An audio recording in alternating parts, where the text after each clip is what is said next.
Hey everyone, I've been sharing about a part of my visionary state experiences where I got a call from Rosey where it was probably only in the visionary state and we figured that out. And my last video, as I was getting to the end, I was like, let me see, did I think of everything? Of course not. And it kind of works out for the better because the thing I forgot is kind of a big enough topic. It kind of would have made my video go too long if I brought it up then. And then I even thought of a couple of things from before that. So I think the time I used to hang out with Jason, I went into Visionary Slip and he gave me a bunch of information there. And then a little bit later on, I went into a Visionary Slip speaking to Rosey and she gave me some information there. And the interesting thing about this is, so you're in a visionary state reality that looks just like the physical reality, so you really don't know any different. And that's why I was laughing about when it was with Jason. He was telling me that I was in the visionary state. It's a parallel dimensional. It's like a timeline, a parallel timeline, and you get there to the visionary state. So it's like I'm being educated about it from both parties. But the thing is they have different personalities, and so here you have some people I've known personally, and then you have somebody I haven't really gotten to know too well, which is Bill Lieb. And he seemed to be like the star of the show when I was growing up. So I met Billy a number of times, and that makes you wonder, I wonder if Bill Lieb was really like that, and so, or if that reflects anything about him. Whereas like Jason in my visions, he's kind of an interesting guy. I thought he was one of my friends. I'm not really sure where his heart was at, but he does have a mischievous sense of humor, and he's somebody that I just don't trust as much. He likes to play jokes and tell little lies just for fun. And I felt like he kind of, especially my friend Scott, really felt like he takes advantage of people. Like when I needed to get rid of my Volkswagen Bug, he paid me just enough money to cover my rent. When after I paid like $1,000 to get the car to start out, but maybe I got ripped off and I shouldn't have paid $1,000 for it. And of course, I got the money from my dad, so I kind of felt bad that we invested that money, and then I ended up having to sell my car for just like $350 or something to get my rent paid because I wasn't working. And so the thing about Jason, I was in the visionary state, and he filled me in on all that weird stuff about Bill Lieb. And one of the other things I forgot to mention, by the way, is that he said that I'm going to be in a movie, but they're going to film it without me knowing. So he planted some seeds like that as well. I think he may have went on a bit about all the different surveillance type of things that people do. Because remember I was saying one of his main jokes was when we went to the movie theater, he tried to make me feel like there was some kind of an agent spraying something onto my clothing, and maybe somebody that was trying to investigate me because they had something inside of their sunglasses, like a camera or something. I don't know. He tried to say some things to make me paranoid, right? So I kind of don't really trust Jason. He's not really a good source of information. And then later on, when some of the stuff he said started coming true, it was like, oh, wait a minute. And so I couldn't wait to see Jason and ask him about it. And of course, he doesn't remember having this conversation. So, and one of those things he said, I think towards the end of this talk too, was like, hey, Jody, I really like you. And I really want to help you, but you can't tell anybody what we're doing. And there's a kind of a parallel to that, because some time ago I had maybe one of the last visions where I saw Billy. This was after my dad had contacted somebody with a record label. So when I had this vision, Billy said something like, we're trying to get you in the music business. Don't tell anyone what we're doing. Something like that. And then, so there's kind of a parallel. I want to help you, but you can't tell anyone what we're doing. So that makes me paranoid. Like maybe I should tell someone. You don't ever want somebody to try to do something in secret like that. So I thought that was interesting because this conversation helped set me up for the one with Rosey, and I described that in my last video, and I hit a lot of important key points in there, like when we were getting onto the discussion of space travel and time travel.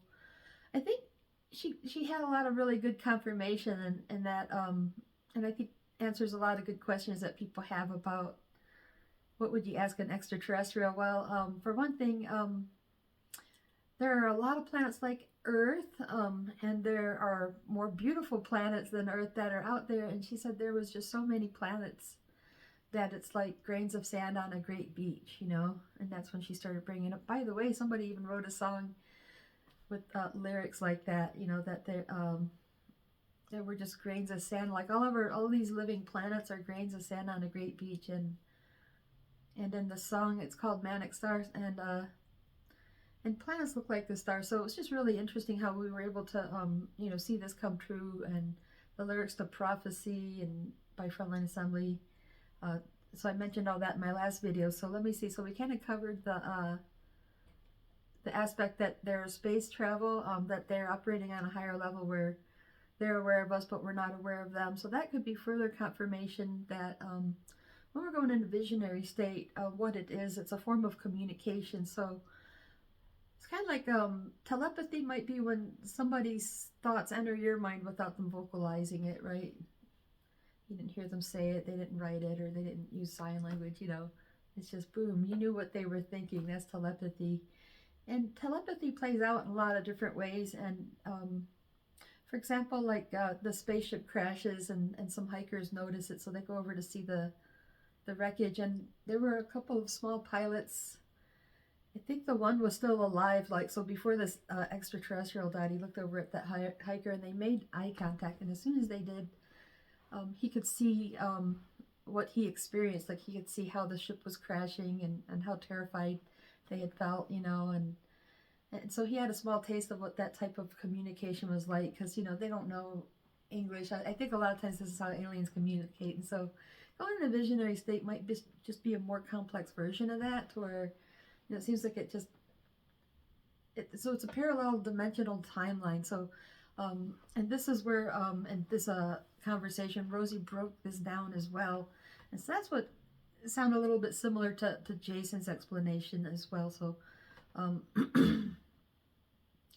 damn, I sure forgot that whole thing. Like, so she told me that someday I will time travel. She might have mentioned I might space travel, so I can't really remember anything specific. It's something that Billy brought up in Key West, you know, in the visionary state, that we will we'll go on a spaceship someday. And since I met Rosey, she tells me, you know, stuff like that can happen and may have happened to her and her husband as well. So that can happen.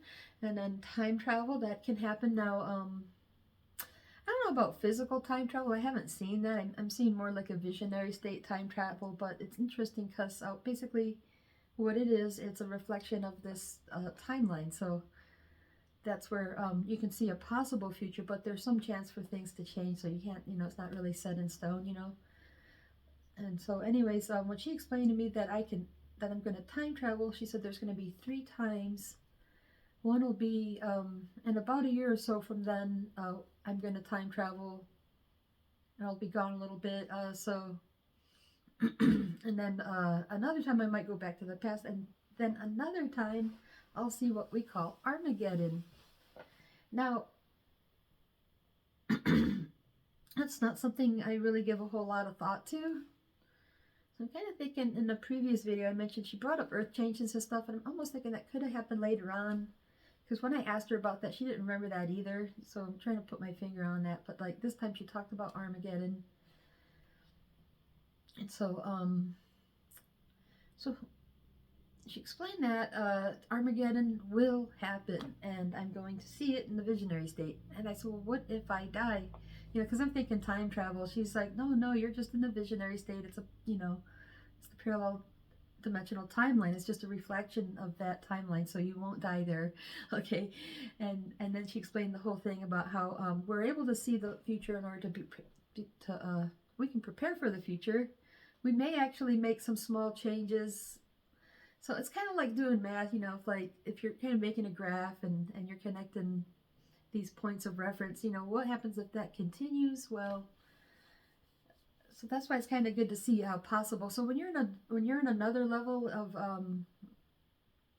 like on the next level of density, you know, when we become higher and higher, you could see somebody kind of as they are, you know, as they've always been and as they always will be. But then you can also see every potential of reality, you know. So it's like, and like in this reality, like we could just see what's going on at the moment, but you know, the higher we go, the more we can perceive, you know, what could happen in the future. So this could be part of that, you know, that interdimensional nature of, you know, being able to see in a parallel dimensional timeline where the trajectory may go if we keep things the way they're going. If we keep things the way they're going, we're going to end up in Armageddon. So, of course, this hasn't happened yet. I haven't had this vision. So far I've had the first vision, and I can't wait to talk about those when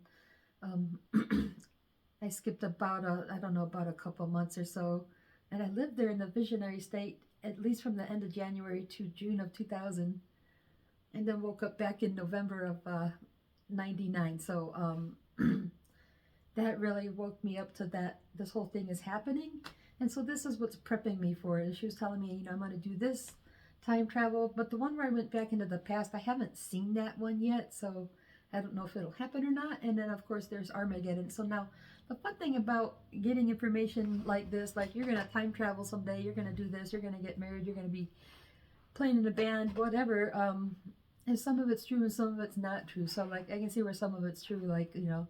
So I did the time travel one. She told me what happened in a year from then. I did that one. Going back in time, I'm kind of impartial. Like, okay, if I do, I do. I don't, I don't. What am I gonna do with that? Maybe there's something I need to see there, but the Armageddon one's kind of exciting. It makes me wonder, ooh, I wonder if this is going to happen. And when it does, I need to be prepared. Like I have to have the right friends around me to know like this story, and to just really be the right support if I start talking nonsense. But they know what's going on with me, so they won't, you know, have me locked up or dragged off or anything. Hopefully. So hopefully, if this happens again, I'll be able to manage it, and it won't make me, you know, lose my job and stuff like that. So, you know, so I do take it into consideration that it could happen, but then it's being paired with other information, like the part about Bill Lieb. It just seems like after all these years, like I've been able to reach out to him and to get into contact him, but I don't feel like, you know, I can say, yeah, me and Bill are good friends, you know, like we're not good friends, you know, we're just more like, I'd say we're acquaintances, just, you know, because he's in the music business, and I've met him, you know, going to his shows, so that's kind of what kind of relationship that is. It's still something where, it's like he's keeping me at a professional distance, you know, he's professional, he's friendly, you know, but he's not, you know, inviting me into private with him ever. So it's never been that way. But now what I want to say about that, so I just want to make sure I don't forget everything like I did last time, right? Like, okay, so like I had to go back to the part with Jason, because this is kind of interesting where he mentioned I might be in a movie someday, but I'm not going to know it. And then Rosey brought up the time travel. So I thought, wow, that was a big one. I can't believe I forgot to mention that. But yeah, she was right. I did it, and once I did it, that's when I was like, really, oh man, where's Rosey when you need her, you know? And then, but yeah, this is the conversation, you know, because in that last video I mentioned how Rosey said, you know, that Jody, you have a soulmate. He's known you all your life, and either you need to write him or you're never going to see him again. And well, there was a few times where I saw Billy, and he tried to like tell me, okay, you need to remember who I am, or you may never see me again. So there's that parallel, that phrase again, or you will never see him again. So it's like, well, I don't want to let that happen. So I don't know why this is so urgent, like now or never, you know. So okay, you know, so that's where I really had to find the strength to do this and write him the gosh darn letter. So that conversation is definitely, you know, what got me to write him for sure. Like I was gonna try to contact him. Like, okay, I think I did try to contact him like in 95, early in 95. I mentioned it to my friend Janet. I used to go to high school with Janet, and I told her I think Billy and Bill Lieb might be the same person. So but I'm not sure. They just seem like, you know, I thought Billy was just a couple years older than me, but he seems much older, and his music's really advanced, you know. Like, this does not sound like somebody that close to my age, you know. And even then, like, he was in his 30s when he was making the music I was listening to at the time, thinking that is too advanced to be somebody that's just a couple years older than me. So, And then let me see. So Janet, that's she said, well, why don't you give him a call? And I'm like, you can't just call him. And she's like, well, why not? He's not that famous. So I looked up some phone. I think I called information, and there wasn't a Bill Leap, but there was an Eric Leap. So I called that, and that's when I thought maybe, unless I had a visionary slip, I might have got the right person and got a call back from Even, right? And thinking it was my dad's friend Kelly. And so I told him I was interested in frontline assembly and all this stuff, and that I was going to Denver, and so when I got to Denver, let's see what else happened. That the next attempt to contact Bill. So that's why today's a good day to tell this story. In fact, the second attempt, perhaps, that I tried to contact Bill is when they played in Denver. So 1996 on this day, the 23rd of April. So 23, as I mentioned in previous videos, that's the number of magic. This stuff's catching up with me at the age of 23, and so Frontline Assembly was playing in Denver for their Hardware tour, and so I came to that show, and so I hung out with D Croops a little bit. Like I met them before when they were at the Mercury Cafe with Young Gods, and the singer was really a cool guy, and the keyboard player, Jürgen Engler, and boy, I can't believe I can't think of the guy's name, but the German dude plays the keyboards. I talked to him a little bit, and so I thought, hey, I'll go stop by and talk to D Croops and test the water and see, if they could help me out with Frontline Assembly, because I felt like I didn't want to just go right up to them. So I went over, after visiting with D Croops, went over to the bus, and Reese Fulber was there, but Bill was not, and so I just sat there, and I didn't really have a lot to talk about with Reese, but it was kind of neat being able to meet him, because, he's somebody that I think I see a little bit of me in him to some extent, just being really close to my age. I think Reese is about, 4 or 5 years older than me, and touring with a band like Frontline Assembly, and he's always had an interest in electronic music ever since he was a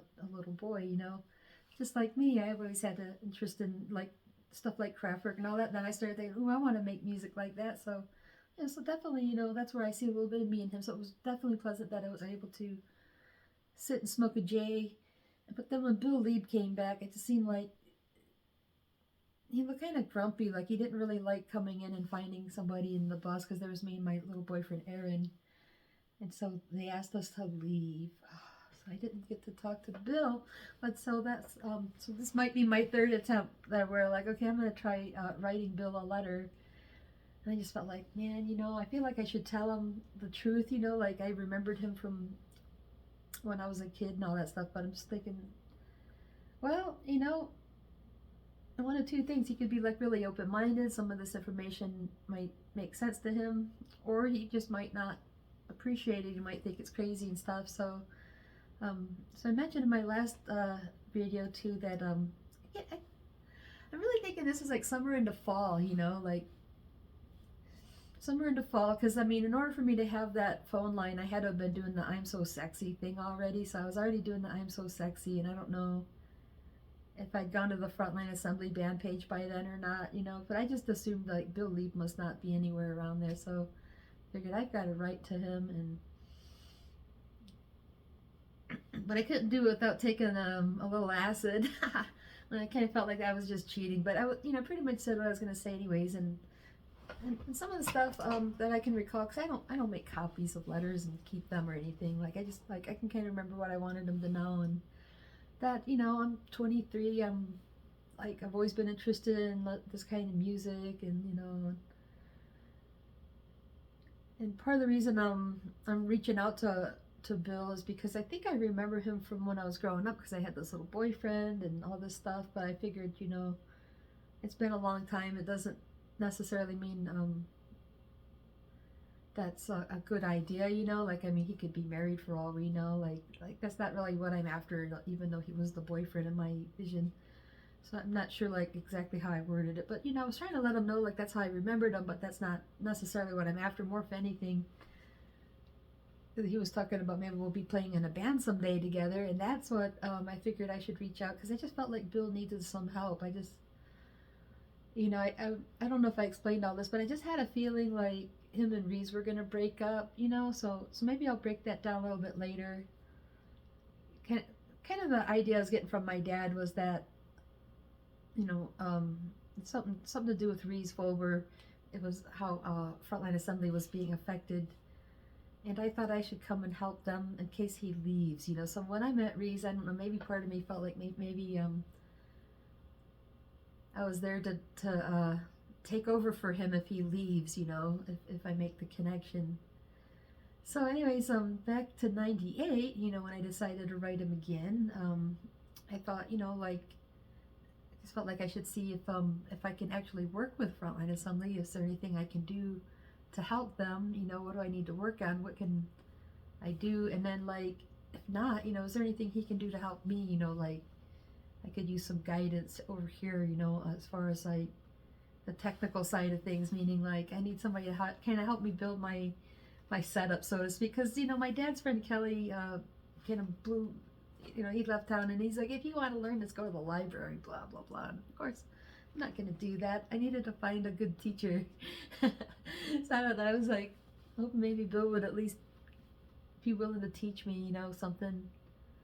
I was just hoping he would like me, so I kind of had to let him know that I'm a big Cabaret Voltaire fan too. Like, I think I knew that about him, that that was probably one of his favorite bands that inspired them and stuff. And so, I've had some interesting dreams about artists like Stephen Malander of Cabaret Voltaire. Like, I kind of thinking it could have been an astral travel, out of body experience type of thing. And so I was probably about 10 years old, and I found myself out of body, but I didn't know what that was at the time. And I was looking for my mom and dad, and I found Stephen Malander of Cabaret Voltaire in their bedroom, right? And I was like, oh, I'm sorry, and I kind of realized, that he wasn't a person I knew, actually. Like, this must have, because sometimes, people would show up, and like, since we moved to the Florida Keys, people would show up sometimes from up north, and my parents, like, because I remember one time somebody was like camped out in the backyard. I'm like, where did these people come from? I thought, who knows? Maybe that's like my dad's friend. Like, I knew inside, like, who's that? Oh, that's your dad's friend. Oh, okay. So yeah, and then it hit me later. That's Stephen Malander. Maybe 2 or 3 years later, we're watching their video together, and we're watching Sansaria, and like, right as Stephen Malander looks in the camera, just like, boom, that's the person. Like, so I kind of felt like that's how much I like those guys, like, I even had like, and then there was New Order. I don't know if I told Bill about New Order, but I don't know, I thought I had some cool dreams about New Order, like I shouldn't have known what they looked like, but then I had this dream, and then later on saw some pictures. I'm like, cool, it looks like definitely interesting. So I don't know. So maybe that's just a thing. Is that like it's in my psyche? It's stuff that I care about, and it just goes to show me that maybe you can kind of have prophetic dreams about little things, just to let you know that something's important to you. But I kind of felt like with Stephen Malander, for example, like it could have been a little lesson too. Kind of like, we listen to that music so much, and it's as if they're being invited to our house when we play their music. This is what somebody told me. This is why he didn't like his daughter listening to bad music. You're inviting that spirit into the house. So my dad was inviting the spirit of Stephen Malander. Anyways, I'm kind of getting on a tangent there, but just a little more of my thought on why, that was a fun story. I don't know if I should have shared that with Bill, but I was just like, hey, I'm such a big Cabs fan and stuff like that. And so I think that was kind of like a couple of the main points there is I thought I remembered him from growing up. Wondering if there's any way I could work with Frontline Assembly, and then and not only that, but I'm such a big Cabs fan. I'm pretty sure like I met Stephen Malander out of body before I should have known who he was, and so I thought that's kind of significant. I feel like the stuff like that just feels like I guess if I'm wondering if I should go into the music business and focus on that field of music, it's just like an artist dream. So I think it'd be fun to share some of my artist dreams. I think in another video I want to talk about some of the dreams I've had where I feel like there's a lot of cool stuff and that's slightly prophetic and symbolic to me personally. So like so I don't know, the letter was kind of like probably kind of nerdy, like I don't think I have really great social skills. I probably like, you know, as I suspected, I probably came off as a weirdo, but I just thought, well, if Bill's kind of a big nerdy guy and he appreciates the attempt to communicate any of that, you know, it'd be well worth it, you know. And I just wanted to check my notes really quick here, you know, like just some things there, like, you know, that would catch up with me later. It's like I made a note here because I thought when I was talking to Rosie, she brought up, you know, that I'm gonna end up going to my soulmate's concert, and so it was kind of a hint, you know, like maybe I have the right idea, and that and he's gonna end up yelling something, and they're gonna blur it out, and that did happen later on. So I don't know why I put that there, but I'm gonna bring that up again when it does happen in my story.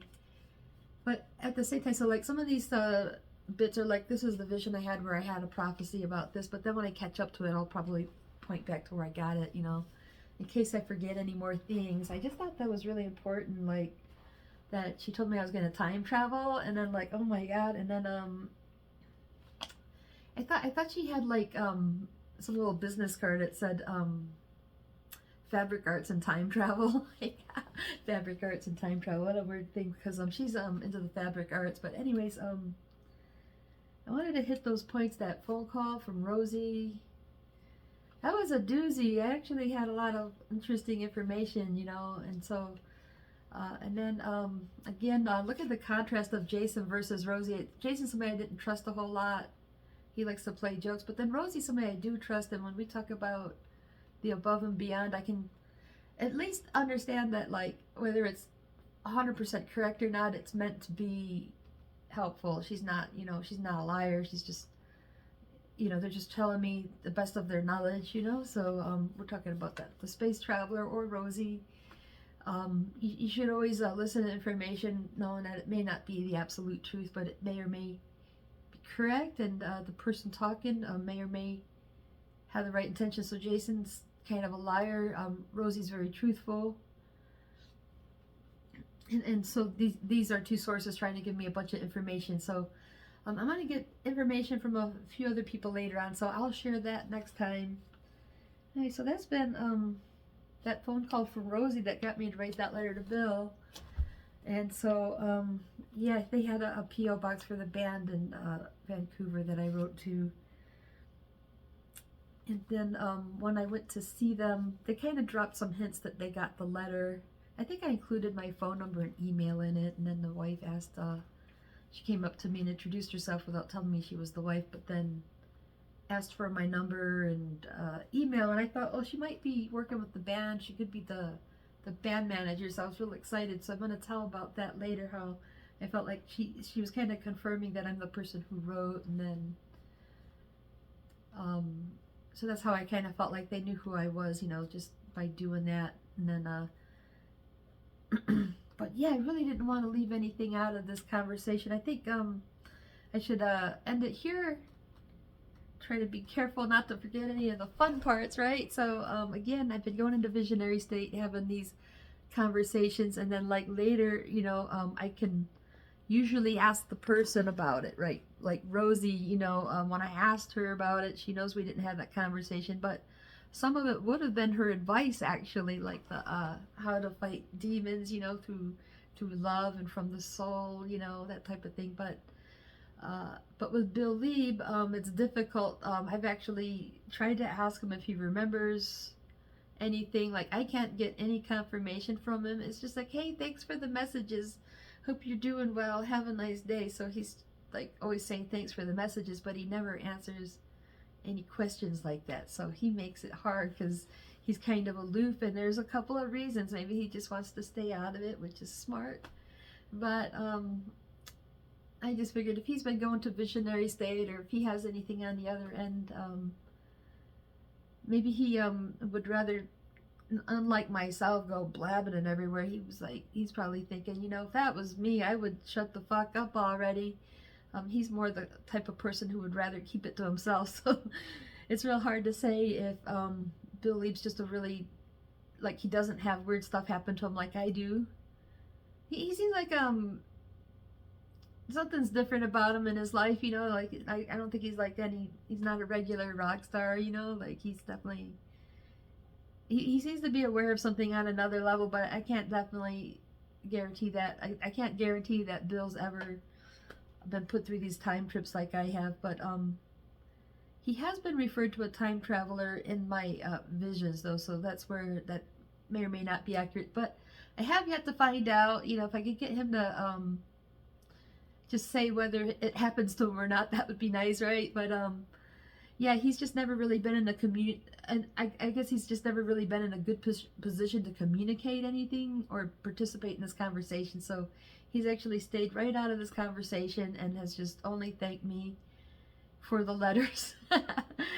And so I'm sure maybe he appreciates that someone thinks about him as much as I do, because I do think that over the course of time, you know, like, I think I've always just liked him. I haven't really had a chance to get to know him, but I feel like he's definitely grown on me, and that is, it's like I feel like I love him, but it's just sort of kindred. Definitely love him, and just wish, like, wow, I just really wish it all would have worked out and we would have had a good friendship or something like that come out of it. Because, like, here's the thing, is like, Rosey and Bill were both introduced to me in these visions. Of course, there was a lot of emphasis on whatever you do, don't forget who Billy is or who Bill Lieb is. But then Rosey came easy, you know, when I made friends with her, we just hit it off. And we've known each other all this time, and I ended up moving to Montana to be here with her. And in fact, I tried to bring up her sign in my other video. Like, I even have her sign now. I have all of her stuff. And, you know, it's really changed my life knowing her. But with Bill Lieb, it's like, you know, why all this emphasis on Bill Lieb? And then, at best, you know, like, okay, I've been able to meet him a few times. I've been able to talk at him a few times. But he doesn't really count as a good friend, you know, like, you know, I'm not saying he doesn't care about me. I really don't know what he thinks. He's very aloof, so I really don't know what he thinks. But he's definitely been friendly, and he's never been the person to be like, you need to do this, and you need, because people are like, you need to see a shrink, you need to shut the fuck up, you know, like, I've had people just really chew my ass out. I've really had a lot of grief, so people just, this triggers people into just getting angry and yelling at me, and it's really hard to say what's ever gone through Bill's mind, but I have to give him credit because he's always been friendly, and he says thank you for the messages, and other than that, he just keeps me wondering, because he does, you know, because he's aloof, so he doesn't participate in this conversation.